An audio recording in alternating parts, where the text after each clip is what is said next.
Welcome viewers, you are watching Tube Science Learning Academy. আশা করছি সবাই খুব ভালো আছো। আজকে আমরা যে বিষয়টা নিয়ে তোমাদের সাথে আলোচনা করব খুবই প্রাসঙ্গিক বিষয়, সেটা হচ্ছে জেনারেল স্টাডিজের মক টেস্ট। আমি অনেকবার ক্লাসটা লাইভে যাওয়ার চেষ্টা করেছি, বাট বিশেষ কারণবশত লাইভ ক্লাসটা করাতে পারিনি। তাই তোমাদের আমি এই ক্লাসটা আপলোড করছি, তোমরা এই ক্লাসটা নিজেদের মতো করে দেবে এবং কারো যদি কোনো বিষয়ে অবজেকশন থাকে অবশ্যই ডেসক্রিপশানে আমাদের জানাবে এবং আমি বলবো এটা তোমরা মক টেস্টের মতো করেই দাও। দেখবে বিষয়টি এবং যে প্রশ্নগুলো রয়েছে সে প্রশ্নগুলো যথেষ্ট গুরুত্বপূর্ণ এবং সেই প্রশ্নগুলো থেকে প্রশ্ন আসার সম্ভাবনা ব্যাপক। তো চলো বেশি না কথা বলে আমরা স্টার্ট করি। তো আজকে আমাদের সেট 3 এবং আমরা লাইভ স্ট্রিমিং করবো বলেই এই টেমপ্লেটটা তৈরি করেছিলাম, বাট আনফর্চুনেটলি আমাদের আপলোড করতে হচ্ছে। তো চলো আমাদের প্রথমে আজকে আমরা যে বিষয়টা নিয়ে জানবো সেটা হচ্ছে, প্রথম আমাদের প্রশ্নগুলো একটা একটা করে আসবে, তোমরা প্রশ্নগুলো দেখো কি বলেছে। প্রশ্নগুলোর মধ্যে প্রথম প্রশ্নটা বলেছে, ভালো করে লক্ষ্য করো, যে এ পলিসি অফ থ্রি পিস, নীতিটি জাতীয় কংগ্রেসের মধ্যে নিম্নলিখিত কোনটি ছিল না? আচ্ছা, জাতীয় কংগ্রেসের মধ্যে এইটা ছিল, প্লিজও ছিল, প্রোটেস্ট ছিল, মানে প্রার্থনা করা, প্লিজ মানে অনুরোধ করা, প্রোটেস্ট করা। প্র্যাকটিক্যাল ছিল না। এই তিনটে পলিসি ছিল না, ঠিক আছে। এটা নরমপন্থীদের একটা বলা যেতে পারে, একটা বলা যেতে পারে একটা কনসেপশন, ঠিক আছে। তো আশা করি তোমরা বুঝতে পেরেছো। চলো তার পরবর্তী দেখো আমরা কি বলেছে, ইন্দু প্রকাশ পত্রিকাটি কার লেখা? দারুণ প্রশ্ন, ভালো করে প্রশ্নটা বুঝবে। প্রশ্নটা বলেছে ইন্দু প্রকাশ, আচ্ছা, রমেশচন্দ্র দত্ত, মহাদেব গোবিন্দ রানাডে, দাদাভাই নৌরাজি, আর একটা কি বলেছে, অরবিন্দ ঘোষ। অ্যান্সার কি হবে? অ্যান্সার কী হবে? অ্যান্সার হবে হচ্ছে অরবিন্দ ঘোষ। এবার অরবিন্দ ঘোষ বন্দে মাতরম, সম্প্রকাশ অনেক কটা লিখেছিলেন, শুধু তিনি একটা লেখেনি, ঠিক আছে। পত্রিকা সম্পাদনা করতেন, ঠিক আছে। অনুশীলন সমিতি কে প্রতিষ্ঠা করেন? ভালো করে বুঝবে অনুশীলন সমিতি রিলেটেড কোন কোন তথ্য রয়েছে।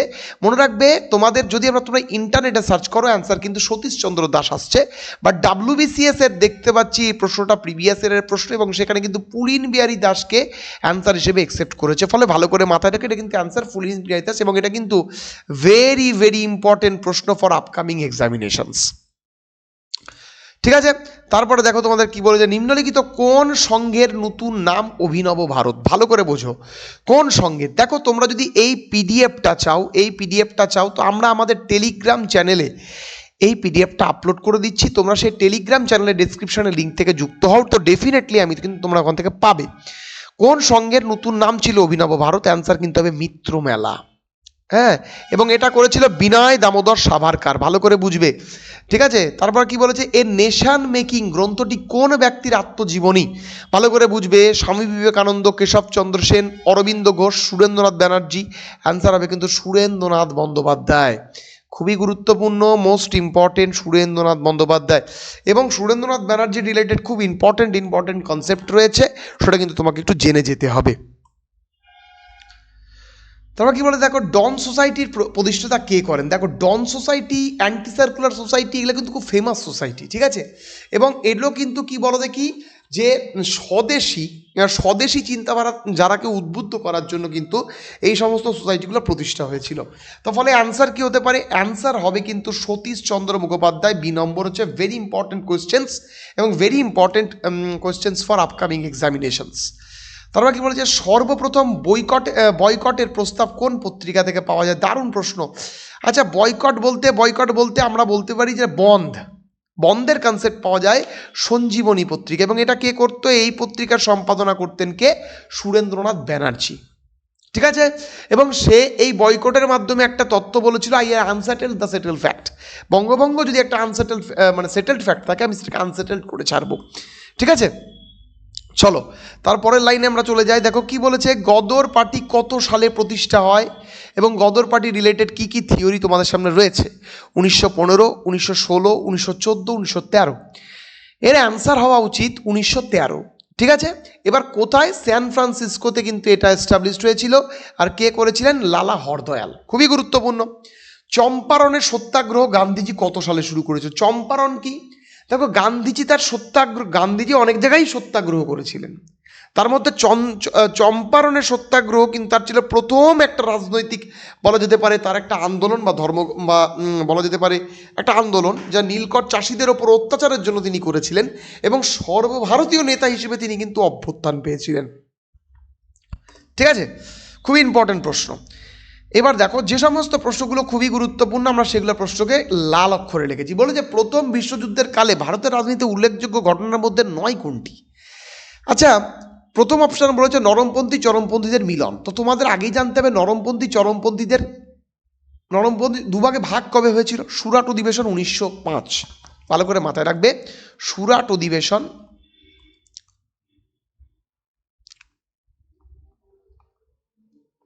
ঠিক আছে 1905 কিন্তু ভাগ হয়। আর নরমপন্থী চরমপন্থীরা কি বলো দেখি মিলন, এটাও কিন্তু তোমার ইসের সময়, তার ঠিক 10 বছর পর বা 8 বছর পর লক্ষ্ণৌচুন্তি 1916, হোমরুল আন্দোলন কিন্তু 1916-17 দিকেই কিন্তু শুরু হয়েছিল। ফলে এগুলো সবই কি বলো দেখি বিশ্বযুদ্ধের সঙ্গে রিলেটেড, বাট মিত্র মেলা প্রতিষ্ঠাতা কিন্তু অনেক আগে হয়। ঠিক আছে, এবং এর সঙ্গে এর কোনো রিলেশন নেই। অ্যান্সার কিন্তু এটাই হওয়া উচিত। এবার দেখো, দুটো আমি তোমাদের প্রিভিয়াস ইয়ারের প্রশ্ন সলিউশন থেকে আমি এটা কথা তোমাদের বলতে পারি যে খুবই ভালো করে তোমরা ডিফেন্স পড়ে যাবা। তারপর তোমাদের অবশ্যই আমাদের বলা যেতে পারে যে বিভিন্ন টুর্নামেন্ট বা খেলা, ঠিক আছে, এগুলা কিন্তু ভালো করে তোমাদের দেখে যেতে হবে, কারণ এখান থেকে প্রশ্ন অনেক আসছে। ভারতের অ্যান্টি ক্রুজ মিসাইল ব্রাহ্মস কোন দুটি দেশের চুক্তিবদ্ধতায় তৈরি হয়েছিল? তাহলে তুমি লিখে নাও, ব্রাহ্মস হচ্ছে ব্রহ্মপুত্র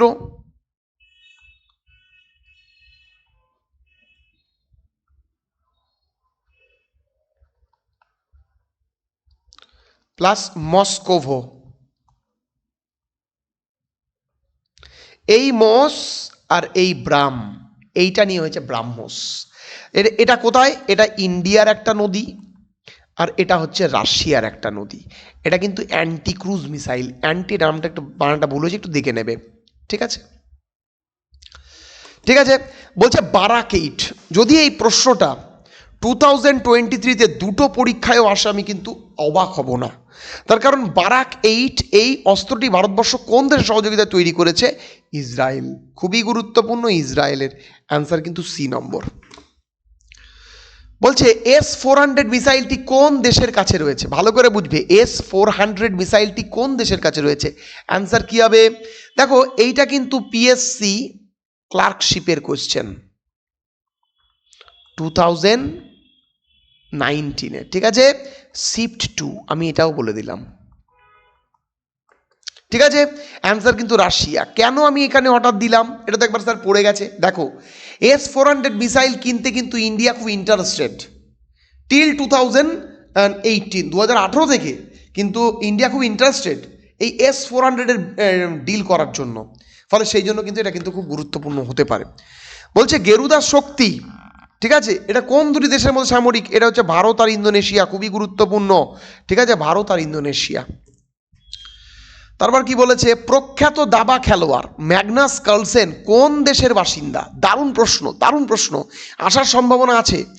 এটা কিন্তু অ্যান্সার হবে হচ্ছে নরওয়ে। ঠিক আছে, নরওয়ে, কারণ এটা একটু মনে রাখতে হবে। প্রথম এশিয়ান গেমস কবে হয়? 19 সম্ভবত 50, এবং হয় হচ্ছে নিউ দিল্লি। এটা শুধু ভারত জানলে হবে না, এটাও জানা উচিত ভারতের কোন শহরে। এটা কিন্তু নিউ দিল্লিতে হয়েছিল। সচিন টেন্ডুলকার কোন দেশের বিরুদ্ধে তার 100তম টেস্ট সেঞ্চুরি করেছিলেন? দারুণ প্রশ্ন। এই প্রশ্নটা কি হবে? এই প্রশ্নটা যদি আনসার আমরা বলতে পারি তাহলে কত হবে বলো দেখি? এটা হবে বাংলাদেশ। ঠিক আছে, অনেক দিন ধরে পাচ্ছিলেন না, তারপর হয়েছেন। তিলোত্তমা সেন নিচের কোন খেলাটির সঙ্গে যুক্ত? এটা কিন্তু শুটিং হবে। এবার হট করে তিলোত্তমা সেন কেন পড়ালাম? তো তিলোত্তমা সেন রিলেটেড কি ইনফরমেশন যেটা তোমাকে জানতে হবে, দেখো বলেছি। তিলোত্তমা সেন 2023 সালের 22 ফেব্রুয়ারি মিশরের ISSF বিশ্বকাপ কাইরোতে মহিলাদের 10 মিটার এয়ার রাইফেলের ব্রোঞ্জ পদক জিতেছিলেন। Very important, VVI। এটা কিন্তু আসার সম্ভাবনা রয়েছে। কোন দেশ প্রথম ICC মহিলা T20 বিশ্বকাপ জিতেছিলেন? দারুণ প্রশ্ন। অ্যান্সার কি হওয়া উচিত? অ্যান্সার হয়েছে ইংল্যান্ড। তো তোমরা লাস্ট যে বিশ্বকাপটা ওম্যান মহিলাদের হয়েছিল সেই বিশ্বকাপের উইনারটাও জেনে রাখবে। যে বিশ্বকাপটা কিছুদিন আগে হলো মেন, সেটাও তোমরা ভালো করে জেনে রাখবে। কোন স্টেডিয়ামে সচিন টেন্ডুলকারের মূর্তি উন্মোচন করা হয়েছে? অ্যান্সার হবে হচ্ছে ওয়াংকের স্টেডিয়ামে। ভালো করে মাথায় রাখবে, যেহেতু তিনি মুম্বাইয়ের ক্যান্ডিডেট, তাই মুম্বাইয়ের প্লেয়ার, তাই জন্য কিন্তু এটা মুম্বাই থেকে করা হয়েছে, তাকে একটা সম্মান দেওয়া হয়েছে। ওহমের সূত্রে নিম্নলিখিত কোন বিষয়টি স্থির থাকে? দেখো ওহমের সূত্রের আগে কনসেপশন ভালো করে বুঝবে। ওহমের সূত্রতে অ্যাকচুয়ালি কি কি জিনিসগুলো জানতে হয়। ওহমের সূত্রে রাসায়নিক সমীকরণ তোমার হচ্ছে ভি ইকুয়ালস টু আইআর, এবং এই ভিটা হচ্ছে V A minus V V, V A minus V V equals to IR.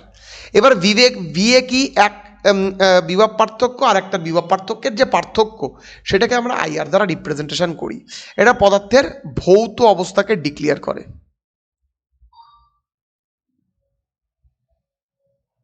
অবশ্য এটা এবং টেম্পারেচার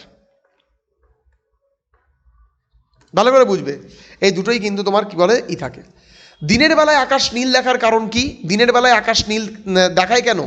আলোর কি? আলোর বিক্ষেপণ, কখনোই যেন বিচ্ছুরণ না বলে দাও, আলোর বিক্ষেপণ। অ্যান্সার কিন্তু হবে বি নম্বর, ঠিক আছে?